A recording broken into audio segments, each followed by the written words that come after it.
چپ رہنا سیکھ، خاموش رہنا سیکھ، درگزر کرنا سیکھ، تو آپ دیکھیں گے آپ کی زندگی میں کتنا حسن آتا ہے، کتنی زندگی میں مٹھاس پیدا ہوتی ہے۔ غصہ نکال دینا وقتی ایک راحت ہوتی ہے، اور پھر شرمندگی اور ندامت کے سوا کچھ نہیں ہوتا۔ زندگی میں یہ طے کر لو، کوئی کتنا ہی تمہیں دکھ پہنچائے، کوئی کتنا ہی تمہاری بے عزتی کرے، چپ ہو جاؤ، سہ جاؤ۔ مرنے والے کی کیا عزت، کیا ذلت، میں نے تو مر کے دیکھا ہے، اور مجھے یہ حدیث سمجھ میں آئی ہے بڑی اچھی طرح، موتو قبل ان تموتو، کہ مرنے سے پہلے مر جاؤ۔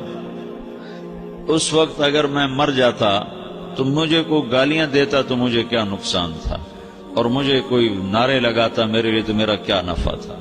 تو مرنے سے پہلے مر جاؤ، کوئی تمہیں برا بھلا کہے تو تمہارا کیا نقصان ہے، تمہیں کوئی واہ واہ نعرے لگائے تمہیں کیا نفع ہے۔ اگر اللہ راضی ہے تو مرد آباد اور زندہ باد سے بے نیاز ہو۔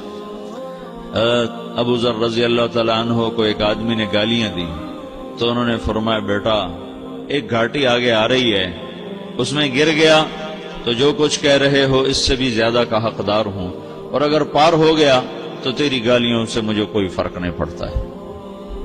من سلم المسلمون من لسانہ و یدہ موتوا قبل ان تموتوا۔ چونکہ آج کل اخلاق ہیں انتقامی، معاف کرنے والے اخلاق ہیں نہیں، انتقامی اخلاق ہیں۔ ہمارا معاشرہ انتقامی ہے، اچھا کرو گے تو ہم اچھا کریں گے، برا کرو گے تو ہم برا کریں گے، جیسا کہو گے ویسا ہم سے سنو گے۔ یہ ہمارا ماحول ہے، یہ ہمارا۔ ایک ماں کہہ رہی تھی دوسری ماں کو، میرے پترا کدی کسی نے واسطے سلام نہیں کیتا، بڑے فخر سے کہہ رہی ہے، ہمارے اپنے گاؤں کی بات بات، میرے پترا کدی نہیں کسی نے واسطے سلام کیتا، مائی جڑا کرے انہوں کریں دیں، جڑا نہ کرے انہوں پوچھ دے ہی کوئی نہیں۔ یہ وہ فخر سے کہہ رہی تھی۔ جو سب سے بڑا عیب ہے وہ سب سے بڑا فخر بنا ہوا۔ میرے پترا کدی نہیں کسی نے واسطے سلام کیتا۔ جب ماں باپ نے یہ سبق دیا تو اولاد کا کیا قصور ہے؟ تو ہمارا معاشرہ انتقامی ہے، ایک کی 10 سنانے کا ماحول ہے، تو آپ 100 کی ایک بھی نہ سناؤ۔ احنف بن قیس رضی اللہ تعالیٰ عنہ پہ ایک آدمی نے چڑھائی کر کہنے لگا، ایک سناؤ گے نا تو 10 سنو گے میری طرف سے۔ تو احنف بن قیس کہنے لگے، بھائی تو مجھے 100 بھی سنائے گا نا تو میری طرف سے ایک بھی تو نہیں سنے گا۔ ایک آدمی ان کی بڑی بےزتی کر رہا تھا اور وہ چل رہے تھے، اور وہ 100 گالیاں بک رہا ہے۔ جب آ گیا نا قریب شہر تو کہنے لگے، دیکھا میرا قبیلہ یہاں رہتا ہے، اگر کسی نے سن لیا نا تو تیری بڑی دھلائی کر دے گا، تو نے جو مجھے گالیاں دینی میں کھڑا ہوں یہیں تو دے لے، تو اپنا سارا زور پورا کر لے تاکہ آگے تجھے کوئی تکلیف نہ پہنچا دے میری وجہ سے۔ تو وہ پاؤں پہ گر کے معافی مانگنے لگا کہ واقعی تو بڑے حلم والا ہے۔ وہ مشہور تھے اپنے حلم میں، بردباری، اور لوگ ان کا امتحان لینے آیا کرتے تھے، کہ بھئی کوئی ہے جو احنف کو غصہ دلا دے، تو لوگ ناکام ہو جاتے تھے، ان کو غصہ نہیں آتا۔ ایسے ایک عرب سردار گزرا، معن بن زائدہ، وہ بھی اپنے حلم میں بڑے مشہور تھے۔ ایک دفعہ لوگوں میں شرط لگ گئی، بھئی کوئی ہے معن بن زائدہ کو غصہ دلائے تو ہم اس کو انعام دیں گے۔ تو ایک شاعر نے کہا، میں غصہ دلاتا ہوں، تم دیکھنا ایسے سیخ پا ہو جائے گا جیسے جانور۔ تو وہ چلا گیا اس کی مجلس میں، دربار لگا، عرب سردار تھا بہت بڑا، دربار لگا ہوا، تو کہتا السلام علیکم، وعلیکم السلام۔ تو معن بن زائدہ پر ایک دور بڑے فخر کا گزرا تھا، پھر اللہ نے اس کو بہت بڑی سرداری دی، بنو عباس کا بہت بڑا یہ وزیر گورنر تھا۔ تو کہتا اتذکر اذ لحافک جلد شاۃ فاذ نعلاک من جلد البعیر، کیوں بھائی تو یہ یاد ہے جب تیرا بستر بکری کی کھال تھا اور تیرے جوتے اونٹ کی کھال کے تھے؟ تو کہنے لگا کیوں نہیں یاد، بھلا کوئی ماضی بھی بھولتا ہے؟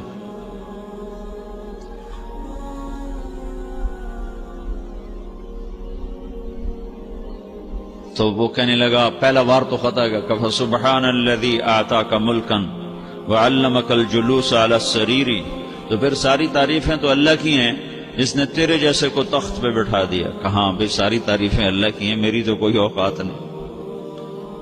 تو کہنے لگا سأرحل عن دیار انت فیہا وان جار الزمان علی الفقیر، جہاں تیرے جیسا حکمران ہو وہاں مجھے رہنا گوارا ہی نہیں ہے، میں یہاں سے چھوڑ کے نکل جاؤں گا چاہے کتنی تکلیف اٹھاؤں۔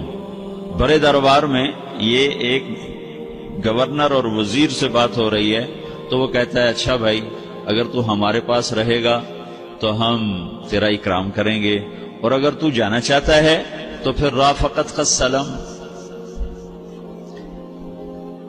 تو یہ بار بھی خالی گیا تو پھر کہنے لگا فجد لی یبن ناقصۃ بمال.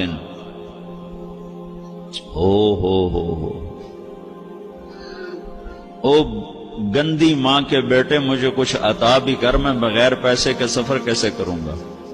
عرب کو کسی کو بھی ماں کی گالی دے دینا اور پھر عرب سردار ہو. فجد لی یبن ناقصۃ بمال. بری ماں کے بیٹے مجھے کچھ پیسے بھی دے، میں نے جانا ہے. میں کہا بھائی اس کو 3000 دے دیا جائے. اللہ اکبر. تو کہنے لگا قلیل ما اعطیتنی وانی لاتمو منک فی الکثیر. یہ تو بہت تھوڑا تو نے دیا ہے، مجھے اور دے. کہا اچھا بھائی 3000 اور دے دو. تو وہ شاعر کی بھی آنکھیں پھٹ گئیں. کہنے لگا اب ٹھہر جا ٹھہر جا، اب میں تیری اصل تجھے بتاتا ہوں. سألت اللہ ان یبقیک ذخرا فما لک فی البریۃ من نذیر. میں اللہ سے دعا کرتا ہوں اللہ تیرے جیسوں کو سلامت رکھے، تیرے جیسا دنیا میں کسی ماں نے جنا ہی کوئی نہیں. فمنک الجود والافضال حقا وفضل یدیک کالبحر الغزیر. تو ہی سخی ہے، تو ہی کریم ہے، اور سمندر بھی تیری سخاوت کے آگے کچھ نہیں ہے. تو نے کہا اچھا بھائی تو نے ہماری برائی کی، ہم نے تمہیں 6000 دیے، اب تو نے ہماری تعریف کی، ابھی 10,000 اور دے دو اس کو. ہاں باتیں ہی رہ گئیں، باتیں ہی رہ گئیں. کہاں سے لائیں ایسے لوگ؟ ہمارا معاشرہ انتقامی ہے، بدلہ لینے کا ہے، بدلہ لینے کا. اس نے میرے ساتھ کیا، میں نے بھی کرنا ہے. تو اعلیٰ درجے کا اسلام یہ سکھا رہا نہیں چپ ہو جاؤ، سلامت بن جاؤ، سلامتی بن جاؤ، سلامتی کی علامت بن جاؤ. من سلم المسلمون من لسانہ ویدہ. اب وہ سوال کرتا ہے یا رسول اللہ ای الایمان افضل، سب سے اعلیٰ درجے کا ایمان کیا ہے؟ اسلام کیا ہے؟ کلمہ، نماز، روزہ، حج، زکات. اعلیٰ درجے کا اسلام کیا ہے؟ من سلم المسلمون من لسانہ ویدہ. یہ اخلاق کا ادنا درجہ ہے، ادنا درجہ ہے. ادنا درجے پر پہنچ کر آپ اسلام میں اعلیٰ درجے پر آ سکتے ہیں. وہ سوال کرتا ہے ایمان کیا ہے؟ تو آپ نے کہا اللہ پر، فرشتوں پر، کتابوں پر، رسولوں پر، موت کے بعد کی زندگی پر، تقدیر پر. اب ایک اور سائل سوال کرتا ہے ای الایمان افضل، سب سے اعلیٰ درجے کا ایمان کیا ہے؟ تو آپ نے فرمایا حسن الاخلاق، اچھے اخلاق سب سے اعلیٰ درجے کا ایمان ہے.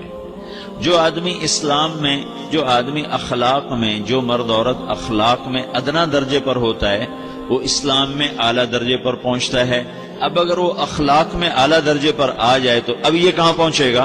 اب یہ کہاں پہنچے گا؟ میرا نبی کہہ رہا ہے سب سے اعلیٰ درجے کا ایمان ہے حسن اخلاق، حسن اخلاق. ابو ہریرہ نے پوچھا یا رسول اللہ وما حسن الاخلاق؟ یہ بھی ایک اور حدیث ہے. یا رسول اللہ حسن اخلاق کیا چیز ہے؟ تو آپ نے 3 چیزیں فرمائیں، تصل من قطعک وتعطی من حرمک وتعفو عمن ظلمک. جو تم سے توڑے نہ تم اس سے جوڑو. نہیں کرتا سلام نہ کریں. کوئی ہم چھوٹے باپ کے ہیں؟ ہم تو کبھی بھی نہ کریں، ہم تو کبھی بھی نہ منہ تھوکیں بھی نہیں ہم تو. تو میرا نبی کہہ رہا ہے جو توڑے تم اس سے جوڑو.